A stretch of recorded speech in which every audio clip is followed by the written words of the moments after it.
نبی پاک علیہ السلام داعیہ اللہ ہیں۔ نبی کریم علیہ السلام نے ہمیں نظریہ دیا ہے، نظریہ۔ حضور نے ہماری سوچوں کو بدلا ہے، ہمیں نظریاتی بنایا ہے۔ دنیا میں ایک نظریہ یہ ہے کہ ہم نے جو محنت کرنی ہے، جو کوشش کرنی ہے، جو کاوش کرنی ہے، جو کما لینا ہے، وہی صرف ہمارا ہے۔ عقل کے زور پر، علم کے زور پر، ٹیکنالوجی کے زور پر، میڈیکل کے زور پر ہم نے چلنا ہے، اور یہ اسی پر فقط بھروسہ کریں گے تو پھر آگے بڑھیں گے معاذ اللہ۔ یہ عام نظریہ غیروں کا ہے۔ مسلمان کا کیا نظریہ ہے؟ مسلمان کا نظریہ ہے کہ کوشش کرنا انسان کے ذمے ہے، باقی ہونا وہ ہے جو رب نے چاہنا ہے۔ یہ نظریہ ہے۔ عقیدہ توحید ایک نظریہ ہے۔ جب رب چاہے گا، جتنا چاہے گا، جس کو چاہے گا اپنے فضل سے عطا فرمائے گا، یہ ایک نظریہ ہے۔ نبی پاک صلی اللہ تعالی علیہ وسلم نے مکمل محنت کا حکم دیا، جد و جہد کی بات کی، ہمت کی بات کی، لیکن فرق کیا ہے؟ کافر بھی محنت کرے گا، ہم بھی محنت کریں گے۔ فرق یہ ہے کہ وہ اسباب سے نتیجہ چاہتا ہے۔ مومن کی یہ شان ہے کہ وہ ساری محنت کر کے نتیجہ اپنے رب کریم پہ چھوڑ دیتا ہے۔ ہمارے ساتھ آہستہ آہستہ یہ ہوا ہے کہ جدید دور آیا، اس دور کے اندر لوگ مادہ پرستی کی طرف بڑھے، علم پر، ٹیکنالوجی پر، میڈیکل پر، اپنی کاوش پر، اپنی عقل پر اتنا بھروسہ کیا کہ وہ اس طرح کی بولیاں بولنے لگے جس طرح کی بولیاں غیر بولتے تھے۔ ہمیں یہ حکم دیا گیا ہے کہ تم نے اپنی ہر چیز اپنے رب کے حوالے کر دینی ہے۔ تمہاری ساری کی ساری توجہ اور تمہاری مکمل توجہات کا مرکز اللہ کی ذات پر بھروسہ ہونا چاہیے۔ آپ کبھی غور کریں تو نبی پاک صلی اللہ علیہ وسلم اس مضمون کو ہمیں کس طرح سمجھاتے ہیں۔ حضور علیہ السلام فرماتے ہیں اگر تم رب پر بھروسہ کرو گے نا تو وہ تمہیں اسی طرح رزق دے گا جس طرح پرندوں کو عطا کرتا ہے۔ کبھی اس حدیث کے حسن پر غور کریں، پرندے کی کتنی تعلیم ہے، کون سا کام سیکھا ہے، گھر سے نکلا ہے تو اسے پتہ ہے کس دفتر میں جانا ہے، اسے پتہ ہے کہ میں نے کہاں نوکری کرنی ہے۔ نکلنا بہرحال شرط ہے، نکلنا اس نے ہے۔ حضور فرماتے ہیں نکلو پر تمہارا بھروسہ رب کریم پہ ہو، جب تم لوٹو گے تو اسی طرح تمہیں روزی دے گا جس طرح پرندوں کو عطا کر دیتا ہے۔ ہم نے نظریاتی بننا ہے، نظریاتی۔ ہمارا سارا دھیان بندوں کی طرف ہے، ساری توجہ مالداروں کی طرف ہے، سارا خیال سیٹھوں نوابوں کی طرف ہے، سارا میلان ہمارا بزنس کی طرف ہے۔ یہ سارا نہیں ہونا چاہیے۔ ہاتھ کار والے پر دل یار والے، یہ میلان سارا نہیں ہونا چاہیے تھا۔ حضور نے ہمیں سکھایا ہے کہ بھروسہ اللہ کی ذات پہ، بھروسہ۔ اسلام ایک روحانی دین ہے، یہ آپ کو قلبی قرار دیتا ہے، سکون عطا کرتا ہے۔ آپ جب کچھ چیزیں اللہ پہ چھوڑ دیتے ہیں نا، بڑی ساری چیزیں دوستوں پہ نہیں چھوڑی، بڑی ساری رشتہ داروں پہ نہیں چھوڑ دیتے مجھے پہنچ پڑیں گے، بڑی ساری ماں باپ پہ نہیں چھوڑ دیتے، بڑی ساری جوان اولاد پہ نہیں چھوڑ دیتے، ادھر ادھر جو اتنی توجہ کرنی ہے تو سارا کچھ رب پہ کیوں نہ چھوڑ دیں، اللہ پہ کیوں نہ چھوڑ دیں۔ دیکھو اسلام کی جو پہلی جنگ ہوئی باقاعدہ، اور جس جنگ کے اندر اللہ کے فضل سے مسلمانوں کو وہ کامیابی ہوئی کہ اس کے اثرات آج تک باقی ہیں۔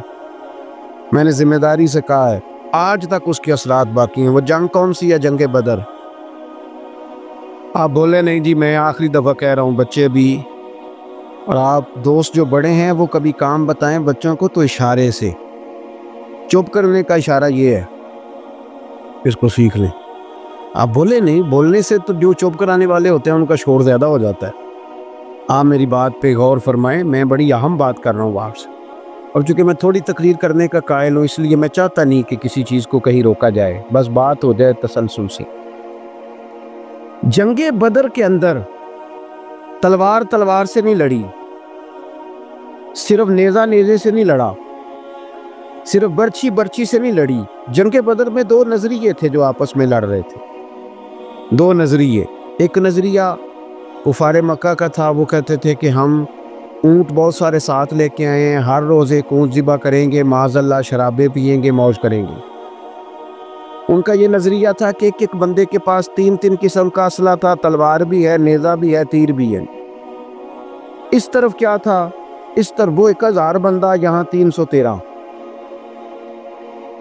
اور جب سواریوں پہ سفر کر رہے تھے تو انہوں نے سواریاں ذبح کر کے کیا کھانی تھی؟ ایک سواری پہ 2 3 لوگ سوار تھے۔ حال یہ تھا کہ 6 زرہیں اور 8 تلواریں۔ اب انسان یہ ذہن میں بات بٹھائیں کہ انسان جب اپنے مقابلے میں طاقتور بندے کو محسوس کرتا ہے تو ذہنی طور پر ہی کمزور پڑ جاتا ہے۔ یعنی بندوق آپ کی یہاں گردن پہ رکھ دی جائے تو بہت بڑا بہادر کہلانے والا آدمی بھی پورا کانپ جاتا ہے۔ جب ذہن بن جائے نا کہ میرے سامنے 3 گنا زیادہ فوج کھڑی ہے اور اسلحے سے لیس ہے، بندہ نفسیاتی طور پر ہی کمزور ہو جاتا ہے، ذہنی طور پر ہی۔ لیکن یہ 312 اور 13 کمزور کیوں نہ ہوئے؟ یہ گھبرائے کیوں نہ؟ جب ابو جہل نے رات کو بندے بھیجے نا، اس نے کہا جاؤ جا کے پتہ کر کے آؤ مسلمان کتنے ہیں، تو جاسوس نے جا کے کہا کہ جناب وہ 313 ہیں، اتنا تھوڑا سا اسلحہ ہے، تھوڑی سی سواریاں ہیں۔ تو ابو جہل کہنے لگا ان سے لڑائی کیا کرنی ہے، انہیں صبح نا گھوڑوں کی اونٹوں کی پشتوں پہ باندھ کے مکے لے جائیں گے۔ یہ خوش فہمی دیکھو، یہ منہ اور مسور کی دال، وہاں لے جائیں گے اور لے جا کے نا وہاں ان سے بات کریں گے۔ تو وہ جو جاسوس تھا نا وہی بول پڑا، کہنے لگا سردار پوری تو سن لے بات۔ اس نے کہا پوری بات کیا ہے؟ کہا پوری بات یہ ہے کہ ہیں 313 پر سب کا شہید ہونے کا ارادہ ہے، کشتیاں جلا کے آئے ہیں، بندہ کمزور پڑنے والا ایک بھی نہیں۔ اب نظریہ لڑا۔ نظریہ کیا تھا کہ حضور نے فرمایا تھا میرے رب کا وعدہ ہے وہ تمہاری مدد کرے گا، اور پھر وَلَقَدْ نَصَرَكُمُ اللَّهُ بِبَدْرٍ وَأَنْتُمْ أَذِلَّةٌ، اللہ نے مدد کی۔ اللہ فرماتا ہے میں نے تمہاری مدد کی میدان بدر میں، وَأَنْتُمْ أَذِلَّةٌ، تم تو کمزور تھے۔ نظریہ لڑا، تلواریں ہار گئیں، تیر ہار گئے، نیزے ہار گئے، برچھیاں ہار گئیں، اور رسول اللہ نے جو نظریہ دیا تھا وہ نظریہ جیت گیا، بھروسے والے لوگ جیت گئے۔ جب تک مسلمان، میں بڑے درد سے کہتا ہوں ہمارے گھروں میں سیاست چلتی ہے، بچے میری مٹھی میں رہیں، سسرال والے میری مٹھی میں رہیں، محلے والے میری مٹھی میں رہیں، برادری والے میری کوئی نہیں رہتے میاں یہ مٹھی چھٹی میں، کوئی نہیں رہتا۔ مجھے ایک بزرگ کہنے لگے 5 بچے ہیں ایک بھی نہیں سنتے، تو میں نے کہا بابا جی اتنی مجبوری کیا ہے بچوں کو سنانے کی؟ آپ نے جو سنانا ہے رب کو سنائیں، جتنی دیر ان پر دھیان کرنا ہے اتنے نفل پڑھا دیں، ان کو موج کرنے دیں۔ آپ کتنا کو انہیں قائل کریں گے اور کتنا کو مائل کریں گے، یہ تو اسی طرح کا سلسلہ ہے۔ جتنی سیاست ہم لڑاتے ہیں نا لوگوں کو سیٹ کرنے میں، اگر اس سے آدھا وقت بھی اپنے رب کو راضی کرنے میں لگائیں نا تو رب راضی ہو جائے تو لوگوں کے دلوں میں محبت پیدا فرما دیا کرتا ہے۔ نظریاتی بنے، توجہ، اتنی بندوں پہ توجہ کرنا، اتنی سیاست کرنا، اپنے آپ کو ہر وقت لوگوں میں گڈ بک میں، کوئی ضروری ہے کہ سارے لوگ ہمیں اچھا ہی کہیں؟ کوئی ضروری ہے؟ کوئی ضروری نہیں۔ کوئی ضروری ہے کہ ہر وقت آپ یہی کہیں کہ ہر کونے سے میری تعریف ہی اٹھے؟ کوئی ضروری نہیں میرے بھائی۔ نظریاتی ہو جائے، توجہ اللہ رسول کی جانب، توجہ اللہ والوں کی جانب۔ باقی یہ دنیا کی سیاست اس میں تھوڑی کمی بھی لائیں۔ دیکھیں رسول پاک صلی اللہ علیہ وسلم نظریہ کیا دیتے ہیں؟ ایک جنگ سے واپسی ہے، حضور آرام کر رہے ہیں، صحابہ تھوڑا سا ہٹ کے ادبن دور دور ہو کے لیٹ گئے، سرور کائنات علیہ السلام بھی آرام کرنے لگے تو تلوار اتار کے درخت کی ٹہنی سے لٹکا دی، حضور بھی آرام فرما۔ ایک بندہ آ گیا، تلوار اتار لی، حضور پر تان لی، اور محبوب علیہ السلام فرماتے ہیں آنکھیں سوتی ہیں دل تو میرا جاگتا رہتا ہے۔ اس نے تلوار تان لی۔ اللہ کرے میں آپ کو بات سمجھاؤں، بھئی اچانک کو یہاں بندوق رکھ دے رکھ دے، اس وقت ہم نے دیکھنا ہے کہ بلڈ پریشر کتنا ہو گیا ہے، پھر دیکھنا ہے کہ اس وقت خون کے مد و جزر کا کیا حال ہے۔ اچانک وہ دیکھو نا میرے عزیز، رات کو 2 بجے ویسے ہی چھت پہ بلی ہو اور بندے کو کہہ دے کہ چور ہے، تو مجھے بتائیں حال کیا ہوتا ہے؟ ویسے انسان کی نفسیات ہے نا۔ لیکن جو نظریاتی بندے نا، نظریاتی، ڈاکٹر نے کہہ دیا، ایک بندہ نظریاتی نہیں تھا، ڈاکٹر نے کہہ دیا تو ہفتے میں مر جائے گا، تو وہ 3 دنوں میں مر جاتا ہے۔ ایک نظریاتی ہے، ڈاکٹر نے کہا 1 ہفتے کے بعد آپ دنیا سے رخصت ہوں گے، تو اس نے کہا ڈاکٹر صاحب آپ جو کہہ رہے ہیں اپنے علم کے مطابق کہہ رہے ہیں، ہونا وہ ہے جو میرے رب کریم نے چاہنا۔ یہ کئی سال بھی نکال سکتا ہے، شرط یہ ہے کہ ہم نظریاتی ہوں۔ ہماری سیاست ہی ختم نہیں ہوتی ہے کہ دیکھو میں خود جاتا ہوں، بندے راضی کر رہا ہوں، جہاں میں نہیں گیا وہاں بیٹا بھیجا، تو ولیمے پہ ہویا، چھوٹے بھائی سے کہا تو فاتحہ کہہ، سارا دن بندے راضی کرنے میں وہ پھر نہیں راضی ہوتے۔ حضرت مولا علی فرمایا کرتے تھے یہ اس طرح ہے جس طرح چرواہے کی بکریاں ہیں، ادھر والی گھیر کے لاؤ تو ادھر والی نکل جاتی ہیں، ان کو گھیرو تو ادھر والی نکل جاتی ہیں۔ تو ضرورت کیا ہے؟ رب کی جانب توجہ کرنا، اللہ پہ بھروسہ کرنا۔ اس نے تلوار حضور پہ تان لی، اور بھائی کیا ہوا ہے؟ آپ کو عرض کیا اب خاموش ہوں، اللہ آپ کو خوش رکھے اور یہ آنا جانا بھی بند کریں، آپ کو اللہ تعالیٰ بڑی ساری جزائے خیر دے۔ کچھ بندے بزدل ہوتے ہیں، انہیں تقریر نہ بول جائے کہیں۔ آپ میری بات سنیں، آپ کی مہربانی، اللہ آپ کو سلامتی عطا فرمائے۔ میں نے جتنی بات کر لیا شاید اتنی بھی نہ کروں، اس سے کم کروں، لیکن چاہتا یہ ہوں کہ میری نہیں ہے نا، اللہ رسول کی ہے، اور اللہ رسول کی بات اپنے دامن میں بڑا ادب رکھتی۔ عزیز بھائیوں، اس نے تلوار حضور پہ تان لی، سرکار نے مقدس آنکھیں کھولی۔ تو میں بتا چکا ہوں کہ اگر ہم پر کوئی پستول تانے تو شاید سارا وجود کانپنے لگے۔ اس نے تلوار تانی، حضور کی مقدس آنکھیں کھلی، کہنے لگا آپ کو مجھ سے کون بچائے گا؟ قربان جائیں، حضور نے مسکرانا شروع کر دیا۔ زندگی نظریاتی بن جاؤ، زندگی ہنس کے گزر جائے گی ساری، لیکن اگر نظریاتی نہیں ہونا تو پھر تو بھائی کاروبار پہ نقصان پہ بھی ہارٹ اٹیک ہو جاتا ہے۔ پھر تو میرے عزیز نوکری سے جواب ہو جائے تو لوگ مریض ہو جاتے ہیں شوگر کے۔ اگر آپ نظریاتی ہیں تو جی لیں گے۔ اس نے کہا کون بچائے گا؟ تو محبوب مسکرا کے فرمانے لگے یہ تو نے عجیب بات کر دی، مجھے میرا رب بچائے گا۔ اللہ کے نام میں طاقت ہے، اللہ کے نام میں قوت ہے، اللہ بچائے گا۔ بس حضور کی زبان نور سے یہ جملے نکلے، اللہ بچائے گا۔ ان لوگوں سے ڈرنا چاہیے جو اپنے فیصلے رب کے حوالے کرتے۔ اچھا وکیل کرنے کے پیسے نہ ہوں، سفارش کے پیسے نہ، اور معاملہ اللہ پہ چھوڑ دیں، ان سے ڈرو۔ انہوں نے سب سے بڑے کورٹ میں مقدمہ دائر کرا دیا۔ حضور فرمانے لگے رب بچائے گا۔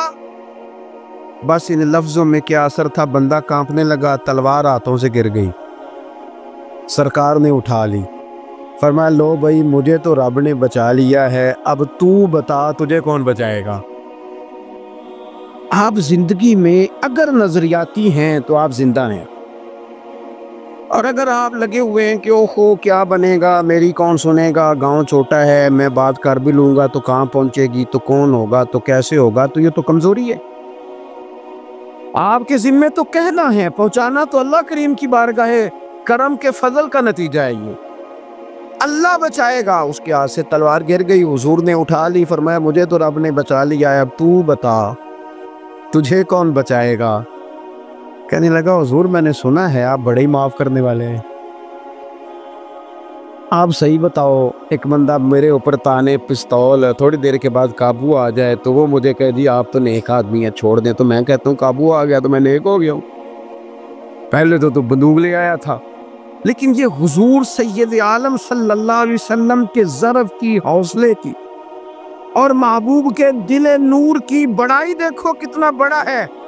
اس نے کہا سنا ہے آپ معاف کر دیتے ہیں، فرمایا تو نے سنا ہے؟ حضور سنا ہے۔ پھر مسکرا پڑے، فرمانے لگے جا پھر میں نے معاف کیا، ہو گئی بات ختم، معافی تو یہاں پہلے ہے سب سے، جا معاف کیا۔ ایک تو اپنی زندگی میں توجہ اللہ پہ کریں، یہ چھوڑ دیں اتنی زیادہ سیاست، اتنا بندوں کے پیچھے بھاگنا، یہ تو تھکا دیں گے، یہ تھکا دیتے۔ ان کی ایک خواہش پوری کرو تو یہ دوسری۔ میں آج ہی پڑھ رہا تھا، حضرت سعید ابن مسیب کہا کرتے تھے یا اللہ یہ بڑوں کی آرزوؤں سے بھی بچانا، ان کی آرزویں بڑی ہوتی ہیں، روز نہیں ایک آرزو۔ اور حضور دعا مانگا کرتے تھے، نبی کریم علیہ السلام، مسند امام احمد بن حنبل میں موجود ہے، اللہ کے محبوب فرماتے تھے اے اللہ اس آرزو سے بچا جو آرزو ایک اور آرزو میں مبتلا کر دے، وہ خواہش جو اور خواہش میں ڈال دے۔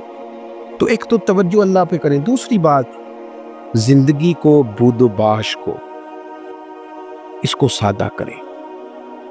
سرور کائنات صلی اللہ تعالی علیہ وسلم کا کمال یہ تھا کہ لوگ نا حضور کے ساتھ ڈیل کرنے میں آسانی محسوس کرتے تھے کہ حضور سے بات آسانی سے کی جا سکتی ہے، سرور کائنات بات سنتے ہیں۔ یہ جو ہمیں شوق ہے نا سہولتوں کا، یہ ضرور لیں، کوئی بھی سہولت منع نہیں، لیکن اپنے آپ کو سہولتوں کے ساتھ زندہ رکھنا ہے۔ ہم نے نا کچھ آسانیاں زیادہ جمع کرنی شروع کر دی اپنے ڈرائنگ روم میں۔ سردیوں میں ہیٹر ہے، گرمیوں میں اے سی ہے، اور ہر شہر ریموٹ کنٹرول ہے، اٹھنا نہ پڑے بیڈ سے، توبہ توبہ، اور واش روم بھی اٹیچ ہے۔ اتنی سہولیات جمع کرنا چاہتے ہیں، بس نہیں چلتا، ورنہ جو ہم لا سکتے ہیں وہ تو ضرور آتا ہے۔ اس سے زیادہ جب آپ اتنی آسانیوں کے عادی ہو جاتے ہیں نا میرے عزیز، تو پھر آپ نظریاتی نہیں رہتے، پھر آپ کو قابو کیا جا سکتا ہے، پھر تو ڈاکٹر کو بھی اے سی دے کے تحفے میں تو مرضی کی دوائی لکھوائی جا سکتی ہے۔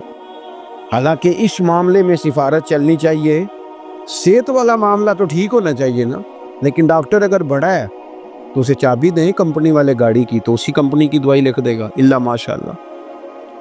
جب آپ نظریاتی ہیں، تھوڑے پہ آپ کو گزارا کرنا آتا ہے۔ حضور صلی اللہ علیہ وسلم نے نا ہمیں اپنی سیرت کے تعلق سے جو دوسرا بڑا نظریہ دیا وہ یہ ہے، آپ کو میری باتوں کی سمجھ آ رہی ہے؟ جو نہیں بولتے انہیں بھی آ رہی ہے؟ حضور نے ہمیں اپنی سیرت نور سے ایک پیغام دیا ہے کہ دنیا میں تمہارے مکانات نہیں، تم نے یہاں رہنا ہے مسافروں کی طرح۔ تمہارے لیے نا عالی شان محلات اور تمہاری مرضی کی آسانیاں اور سہولتیں وہ ساری رب نے جنت میں تمہارے لیے تیار کی، وہاں تمہیں من چاہی چیزیں ملی۔ یہاں تم نے مسافروں کی طرح، کن فی الدنیا کانک غریب و عابر سبیل، مسافر کی طرح، راہ گیر کی طرح وقت گزارنا۔ آپ نے کبھی دیکھا ہے کہ بس اسٹاپ پہ جہاں بندے کھڑے ہو کے بس کا انتظار کرتے ہیں، وہاں کبھی کسی بندے نے جگہ خرید لی ہو کہ یہاں اکثر کھڑے ہونا پڑتا ہے تو چلو جگہ تھوڑی خرید لیتے، خریدتا ہے کیوں؟ اسے پتہ ہے کہ بس آئی تو میں نے چلے جانا ہے۔ پلیٹ فارم پہ، ریلوے اسٹیشن پہ کبھی کسی بندے نے جگہ خریدی ہے کہ یار اکثر آنا جانا پڑتا ہے تو چلو تھوڑی خرید لیتے ہیں؟ کبھی خریدی ہے؟ ایئرپورٹ پہ نا میں نے یہ دیکھا ہے کہ آپ اپنا بیگ رکھ کے، ہینڈ کیری سامان رکھ کے آپ کسی کرسی پہ جائیں نا، اور آپ واش روم سے ہو کے یا کسی طبی حاجت سے ہو کے واپس آئیں تو وہاں کو بندہ اور بیٹھ گیا ہو تو بندے جھگڑا نہیں کرتے، چپ کر کے اپنا سامان اٹھاتے ہیں دوسری جگہ پہ۔ کیوں نہیں کرتے؟ ان کو پتہ ہے کہ فلائٹ آئی تو میں نے یہاں رٹا ڈالنے کی ضرورت کیا ہے؟ آپ نبی کریم علیہ السلام کی بات کو سمجھیں۔ حضور نے فرمایا کہ تم نے یہاں مسافر کی طرح رہنا ہے۔ مسافر کو 2-2 مرلے کے لیے جھگڑے کھڑے کرتے ہیں، وہ کچھ 6-6 انچ کے لیے رٹے ڈالتے ہیں۔ ان کو تو پتہ ہے کہ حضرت اسرائیل نے آنا ہے اور ہم نے چلے جانا ہے۔ اس لیے حضرت بلال حبشی رضی اللہ تعالیٰ عنہ بڑا عرصہ رہے مدینہ طیبہ، 10 سال رہے، انہوں نے کوئی مکان نہیں بنایا۔ ایک حجرے میں وقت گزر گیا، کو بتائے کہ شادی سے پہلے مولا علی شیر خدا کا مکان کہاں تھا، کو بتائے کوفے میں کتنی جائیدادیں بنائی انہوں نے، کہاں محلات تعمیر کیے ان لوگوں نے، ان کو پتہ تھا۔ ان کو پتہ تھا حضرت عمر پر 80 دینار کا قرضہ تھا، انہیں پتہ تھا کہ جب حضور آئے تھے نا معراج کی رات تو مجھے بتایا تھا کہ عمر میں تیرا محل دیکھ کے آیا ہوں، اور جب حضور دیکھ آئے تھے تو پھر انہوں نے یہاں بنایا۔ یہ نظریاتی بات ہے، اس کو آپ نے سمجھنا ہے۔ ہمارے ہاں یہ بھی کرونا آیا نا، پینک پھیل گئی، ٹینشن ڈپریشن کے مریض بڑھ گئے۔ آپ نے ناراض نہیں ہونا، زیادہ تر وہ لوگ ٹینشن میں ہیں جو آسانیوں میں جینے والے تھے نا، کیونکہ بندے نے اتنی قیمتی کوٹھی بنائی ہو پھر چھوڑ کے مر جائے، دل نہیں کرتا مرنے۔ اتنے پیسے جمع کیے ہوں پھر چھوڑ کے کیسے مرے، دل ہی نہیں کرتا۔ وہ لوگ مسافر تھے، انہوں نے سامان باندھے ہوئے تھے، جب رب کا حکم آئے گا ہم حاضر ہو جائیں گے۔ اب یہ ٹینشن کیوں پھیلی؟ ٹینشن بھی اس لیے پھیلی کہ ہم اسلامی نظریات کو نہیں سمجھتے۔ او میرے بھائی، وہ کسی اور کا عقیدہ ہے کہ مر جائیں گے تو فنا ہو جائیں گے، اور کا عقیدہ ہے۔ اور مجھ سے کچھ سوالات بھی ہوئے اس دوران۔ دیکھو، قبر کھڈا بھی ہے، گڑھا بھی ہے، لیکن مجھے اپنی ڈائریکشن کا پتہ ہے، آپ کو بھی اپنی ڈائریکشن کا پتہ ہے۔ ہمیں کسی کی ایک آدھ خامی کا پتہ ہوتا ہے، اپنی تو ساری کا پتہ ہوتا ہے۔ لیکن وہ الگ بات ہے کہ اپنی خامیوں سمیت اپنے آپ سے پیار ہوتا ہے، اور کسی کی ایک خامی دیکھ کے بھی اس سے پیار نہیں رہتا۔ عزیز بھائی، ہمارا یہ مسئلہ ہے کہ اگر تو ڈائریکشن ہماری غلط ہے، کام ہم نے دوزخ والے شروع کیے ہوئے تو قبر کھڈا ہے، دوزخ کے گڑھوں میں سے گڑھا ہے۔ لیکن اگر ڈائریکشن ٹھیک ہے، حلال حرام کی تمیز ہے، آنکھ پر، زبان پر، نفس پر کنٹرول ہے، پھر قبر کھڈا نہیں ہے۔ نظریہ سمجھو، پھر تو قبر باغ ہے۔ نہیں سمجھے آپ میری بات؟ قبر ہے، باغ میں جاتے ہوئے ڈر لگتا ہے، پریشانی ہوتی ہے، دل گھبراتا ہے۔ او جی، قبر میں آکسیجن کہاں سے آئے گی؟ میں نے کہا جہاں اماں کے پیٹ میں بچہ ہوتا ہے تب کہاں سے آتی ہے؟ چلیں اس سے بھی اور مثال دیتا ہوں۔ کبھی انڈا دیکھا جب اس میں سے بچہ نکلتا ہے؟ چاروں جانب کو جگہ ہوتی ہے آکسیجن کی۔ یہ جو بڑے عقل مند لوگ ہیں یہاں سوال کھڑے کرتے ہیں، ان سے پوچھو کہ بچہ تندرست بھی نکلتا ہے انڈے سے، اور سونا بھی نکلتا ہے۔ تو جس رب نے وہاں اسے سنبھال کے رکھا نا، پیاری جلد بنائی، وہ قبر میں بھی تیری بڑی حفاظت فرمائے گا، بڑی حفاظت فرمائے گا۔ بارت شاہ نہیں مردے جنہ کیتیاں نیک کمائیاں نے، نالے عرش فرشتے بانگا ملیاں، مکے پہ گیا شور، بلے شاہ آسان نہیں مرنا ہے تے مار گیا ہی کوئی اور۔